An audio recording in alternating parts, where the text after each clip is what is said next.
नमस्कार। आज फिर मैं आपके लिए एमपी बोर्ड कक्षा 9वीं 10वीं 11वीं 12वीं बीए एमए जहाँ जहाँ भी आधुनिक युग के भारतीय युग, द्विवेदी युग, छायावादी युग, प्रगतिवादी युग, प्रयोगवादी युग और नई कविता से संबंधित अगर विशेषताएं पूछी जाती हैं और आपको एक भी विशेषता याद नहीं है तो मैं आपके सामने ऐसी 4 विशेषता लाया हूँ जो इन किसी भी युग में आप आसानी से लिख सकते हो और पूरे अंक प्राप्त कर सकते हो। तो चलो फिर शुरू करते हैं। तो पहली विशेषता देखो आपके सामने ये रही, देश प्रेम की भावना। इसमें लिखेंगे इस युग के कवियों ने अपनी रचनाओं में देश के गौरव का गान किया है। चाहे ये भारतीय युग हो उसमें भी लिख सकते, द्विवेदी युग में भी लिख सकते, छायावादी, प्रगतिवादी, प्रयोगवादी, नहीं करता, सब में ये विशेषता लिख सकते हो, कोई दिक्कत नहीं आने वाली है। ठीक है, फिर आता है दूसरा। तो दूसरी कौन सी विशेषता है? दूसरा है नारी चित्रण। तो लिखेंगे रीत काल में नारी को भोग की वस्तु माना गया है, वहीं इस युग में नारी के सभी रूपों का वर्णन मिलता है। उसे माँ, पत्नी, बेटी, बहन आदि रूपों में चित्रित किया गया है। देखो कहने का मतलब यह है कि इस युग के कवियों ने नारी के सारे रूपों का चित्रण किया। उसको माँ के रूप में भी दर्शाया है, पत्नी के रूप में भी दर्शाया है, बहू के रूप में भी दर्शाया है, पुत्री के रूप में भी दर्शाया है, सभी रूपों में दर्शाया गया है। अब आता है फिर बिंदु नंबर तीसरा। तो तीसरे में प्रकृति चित्रण है ना, ये तीसरा बिंदु प्रकृति चित्रण।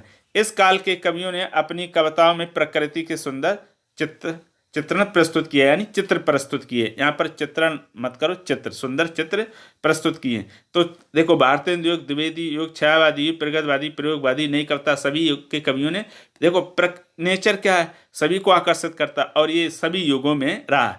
प्रकृति का तो सारे युगों में वर्णन किया गया, चाहे आदिकाल हो, चाहे भक्ति काल हो, चाहे रीत काल हो और चाहे आधुनिक काल। ये तो प्रकृति चित्रण सभी की विशेषता है।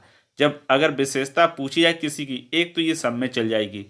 ठीक है, फिर आती है आपकी चौथी और अंतिम। तो देखो चौथी और अंतिम, खड़ी बोली का प्रयोग।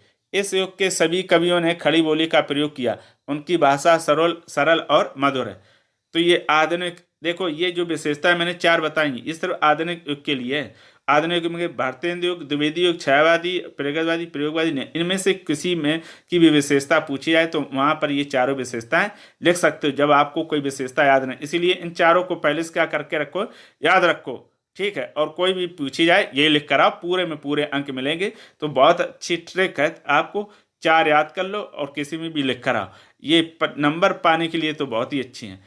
तो ये वीडियो आपको कैसी लगी, ये विशेषताएं आपको इससे पहले पता थी या नहीं थी? अगर इससे संबंधित कोई प्रश्न भी हो तो पूछ सकते हो, है ना।